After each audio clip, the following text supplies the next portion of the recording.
சரவண பவனும் திருமந்திரம் அதை நாளும் சொல்வேன் முருகா. ஓம் சரவண பவனும் திருமந்திரம் அதை நாளும் சொல்வேன் முருகா. காலையிலே முகூர்த்த காலுக்கு பூஜை செய்து இந்த பூஜை கும்பாபிஷேகங்களுடைய அங்கமாக எல்லா காரியங்களும் சுவாமி இருந்து இந்த இடத்துல வழிநடத்த வேண்டும் என்பதற்காக முகூர்த்தக்கால் என்று சொல்லப்படுகின்ற வகையிலே இந்த காலையிலே அதையும் நாம் ஆலயத்திலே செய்திருக்கிறோம். பக்தகோடி பெருமக்கள், சிவனேச செல்வர்கள், பெரியவர்கள், சான்றோர்கள், குழந்தைகள், ஆன்மீக பெரியவர்கள் அனைவரும் ஒருவர் தவறாத நமது அருள்மிகு வள்ளி தேவசேனா சமேத சாலைக்குமார சுவாமியுடைய திருக்கோவிலுக்கு வருகை தந்து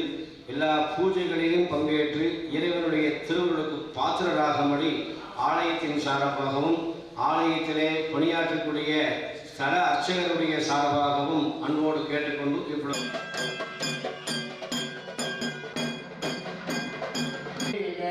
குறைவிடாத உயிர்கள் வாழ்க, நான் வரை அறங்கள் ஓங்குக.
கண்டு துவளாத வெற்றி கண்டு மகிழாத மனம் கொடுத்த அன்பு முருகன்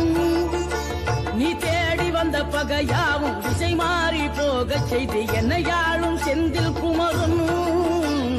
தீராத காதலோடு திருவடியை சொல்லுபவர்க்கு திரவியமே தருகின்றவன் நீதாராள உள்ளமோடு தவத்தோலம் கொண்டு பெறும் தார்மீக பொருள் தந்தவன். சாலைக்குமார சுவாமியுடைய ஆலயத்திலே நேற்று மாலையிலே விநாயகர் வழிபாடும் எஜமானர் மகா சங்கல்பத்தோடு பூர்வாங்க பூஜைகள் என்று சொல்லப்படுகின்ற வாஸ்து சாந்தி, பிரவேச பலி, மிருத்தங்கரகணம், அங்குரார்ப்பணம், ஆச்சாரிய ரட்சாபந்தனம், கும்பலங்காரங்கள் நிறைவாகி கலாகர்ஷணத்தோடு சண்முகப் பெருமானை கும்பத்திலே ஆவாகனம் செய்து முதற்கால யாகசாலை பூஜைகளும் வேத பாராயணங்களும் சிறப்பான முறையிலே நடைபெற்று இன்றைய தினத்திலே இரண்டாம் கால யாக வேள்வியாக காலையிலே 4 மணி அளவிலே பூஜைகள் எல்லாம் ஆரம்பிக்க செய்து 7:15 மணிக்குள்ளாக பாலஸ்தாவன கும்பாபிஷேகம் சிறப்பான முறையிலே நடைபெற்று 9:15 மணி முதல் 10:15 மணிக்குள்ளாக முகூர்த்த கால் நாட்டு விழாவும் சிறப்பான முறையிலே நடைபெற்று லோகா சமஸ்தா சிகினோபவந்தோ என்று உலகத்திலே வாழக்கூடிய திருநெல்வேலி மாவட்டம் சிந்துபுந்தரை சாலக்குமார சுவாமியுடைய முருகப்பெருமானுடைய திருவருளுக்கு அனைவரும் பாத்திரராகும்படி பிரார்த்தனை செய்து இந்த ஸ்தம்ப பிரதிஷ்டா பூஜையானது மிக சிறப்பான முறையிலே ஆலயத்தினுடைய நிர்வாகத்திற்கும் ஆலயத்தினுடைய கும்பாபிஷேக தர்மகர்த்தா என்று பாலசுப்பிரமணியன் ஐயா அவர்களும் மற்றும் ஆலயத்தைச் சேர்ந்த நிர்வாக அதிகாரி அவர்களும் பக்தகோடி பெருமக்களுடைய எல்லோருடைய பிரார்த்தனைகளின் வண்ணமாக இந்த விழாவானது மிக சிறப்பான முறையிலே பிள்ளையார்பட்டி எங்களுடைய அண்ணா சிவஸ்ரீ பிச்சை அண்ணா அவர்களுடைய சர்வசாதகத்தின் அங்கமாக இந்த பூஜைகள் எல்லாம் சீரும் சிறப்புமாக நடைபெற்றது என்பதை மிக தாழ்மையோடு விழா கமிட்டியின் சார்பாக கேட்டுக்கொள்ளப்படுகிறோம். வெற்றிவேல் முருகனுக்கு அரோகரா.